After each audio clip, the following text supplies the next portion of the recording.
Midnight made some of the more challenging mounts to obtain a whole lot easier. This is Silo with Zygor, and in this video I'm going to be running through how to get these mounts, and there's some really good looking ones that you can add to your collection. First up are the mounts tied to the Dragonflight raid content, and there's been a few changes to make these easier. First of all, you leveling up, the legacy loot being activated, and there was some unannounced changes in 12.0.5 that now make basically all the mythic raids quite easy to solo from Dragonflight. If you're a max level character with decent gear, you shouldn't really have any issues with this, but I definitely would recommend getting some leech on the go, even just a couple of percent, because this will help sustain you because of how much damage you're going to be doing. You'll be healing for a ton while you do these raids. So the first one to talk about will be a new Relos, and this is going to come from the Mythic Firak kill. It's only going to come from Mythic, so you will need to clear a Meaderbee on Mythic difficulty, get through all of the bosses, or if you have the skip, that'll make life even easier. Kill Firak, and you will have a chance, it's quite a low chance, of getting that mount. Not only that, but doing all three of the raids on any difficulty and killing the last boss will have a chance of giving you the manuscripts for the different kind of dragon customizations.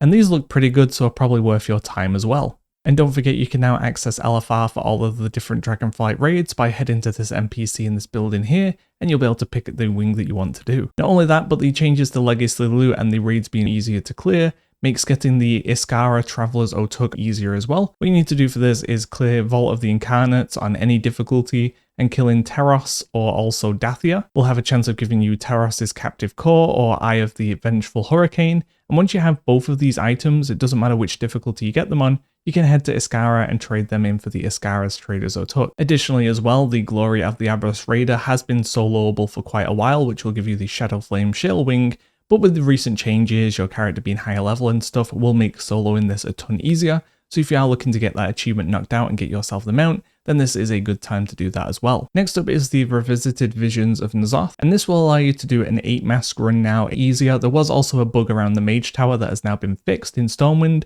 allowing you to do both of the wings on 8-mask easier if you're a max level character with some decent gear. At the end of the War Within, this basically was near impossible for a lot of people. The damage output was really harsh, but this hasn't scaled to level 90, making it easier to do. But you will still need to keep an eye on your sanity though. That's probably the only thing that will trip you up. And if you do an 8-mask on both of the wings, you will get yourself the Nyalothan Shadow Worm. And if there's other mounts that you didn't do from Visions in the past because of difficulty or you just didn't want to, then basically all the mounts around Visions are now easier to approach and you'll be able to knock them out faster. The next thing to talk about is going to be the Glory of the Delver. And this was changed a little bit. If you complete this, you will get the Ivory Goliathus. And completing this meta achievement has been made easier now for 2 reasons. Well, I guess 3 reasons technically, but one is the Brandtastic requirement has been removed. So that whole achievement is no longer needed, saving you time. Additionally, you can kill any of the Nemesis now, and obviously going in at level 90 and just killing a Nemesis is going to be very, very trivial. And then finally, just being level 90 will allow you to blast through the delves a lot faster, allowing you to clear them at a quicker pace and get the achievements done. The next thing to talk about are going to be the 3 base War Within kind of grinds that were available. And that is going to be Alunira, which requires you to get 10 Crackling Sky Shards from any of the content found in the Isle of Dawn. You'll have Siesbarg that requires you to kill the rare Takakatath, which you can find in Ashhide. And once you get that, you'll go on a quest chain to gather different materials until you've gained enough to go through all the quest chains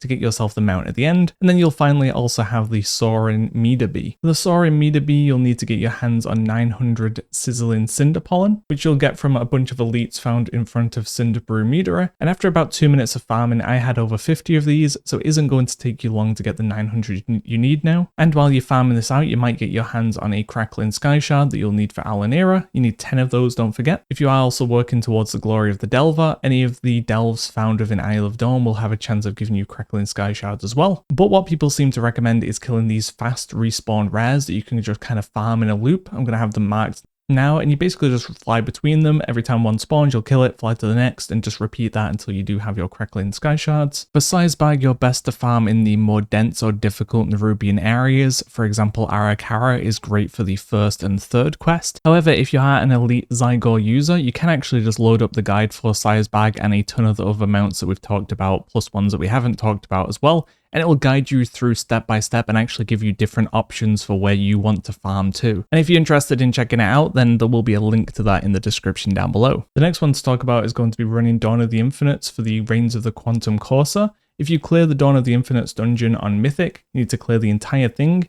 you'll have a chance of getting this item, and from it you'll get one of the dungeon mounts from one of the past dungeons. So that could be the Death Charger, Raven Lord, Hawkstrider, Blue Proto Drake, Drake of the North Wind, Vitreous Stone Drake, Armored Razashi Raptor, Swift Zillion Panther, Reins of the Infinite Time Reaver, Midnight's Eternal Reigns, Sharkbait, Mummified Raptor, Underrock Krog, Mechagon Peacekeeper, Marrowfang, and also the Cartel Master's Gear Glider. You are able to trade this item, so if multiple people do it with you, they can trade it to you. And apparently you can also do the lockout cheese where you get one character to 7 of 8.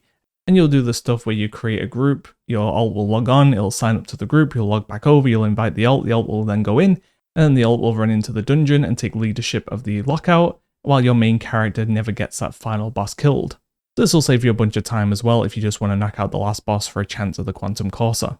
Next to touch on are going to be making use of the training ground system. If you're not aware, Blizzard added kind of like an introduction to PvP battlegrounds that allows you to play permanently versus AI. But we can utilize that for both the Ashhide Mushan Beast and also the Ivory Hawkstrider. In terms of getting the Mushan Beast, what you'll want to do is head over to the Timeless Isle in Mr. Pandaria. It's just off the coast of the Jade Forest, and you'll want to farm these timeless coins. Once you have 100 of them, which won't take very long at all, there will be an NPC over here called Speaker Gulan, and they will sell you the Fire Watcher's Oath. And while this is active, honorable kills will give you bloody coins. You need to collect 500 of them, and you'll be able to speak to that NPC again, and they will now sell you the Ashhide Mushan Beast for 500 of those coins. The Ivory Hawkstrider is a lot more convoluted to get. The first step is to get one of the 4 Falcosaur pets from Legion.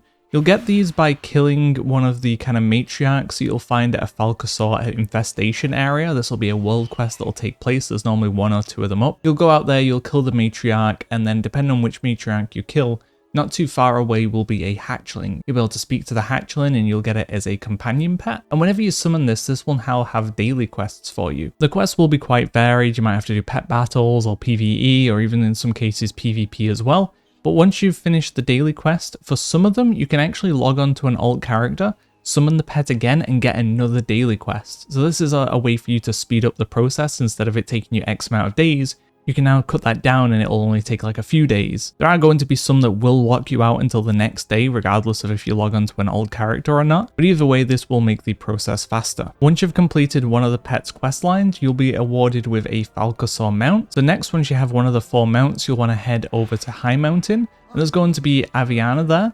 You're going to mount up on the Falcosaur, you're going to speak to Aviana, and then there'll be some extra dialogue for you to go through. Once that is done, you've now joined a hidden faction. And now you can speak to an NPC behind you called Trinket, and they're going to sell you a bunch of items. The first one you're going to be able to pick up is the Ivory Talon, and this does require you to grind out PvP in Legion world content. You won't be able to do this in Battlegrounds yet. What most people do though is they'll make use of their alt characters to get this done. Even better if you have multiple accounts, this will make the process a lot easier. But if you only have one account, what you'll do is get your alt characters out to one of the PvP hubs, then you'll log on to your main character, you'll get that in position 2.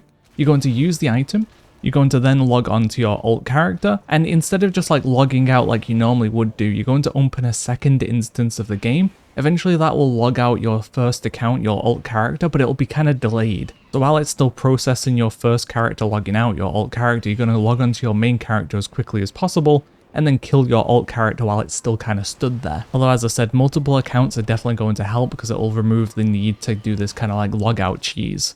Once you've grinded enough, once you hit Honored, now you'll be able to visit Trinket again and you'll be able to pick up the Ivory Feather. This is where we can now start to use the training grounds, and the nice thing is you can have both of these items active at the same time, so if you grind out both of them, you can double dip and get both of these mounts worked towards at the same time. Using training grounds to get the killing blows will still be a little bit difficult, but the overall threat level of the NPCs versus real players is a lot less, making it more relaxed to approach. Overall though, I do hope this video was helpful, and if you're someone who wants help with additional collectibles, leveling, or whatever it is, Zygor Elite has a guide for a ton of different things in the game. It isn't just about leveling, there's a ton of collectibles, quest lines, achievements, and all that kind of good stuff in there as well for you to utilize so you can have an easier time to complete things. Either way, look out for more videos coming soon. Thanks for watching guys, see ya!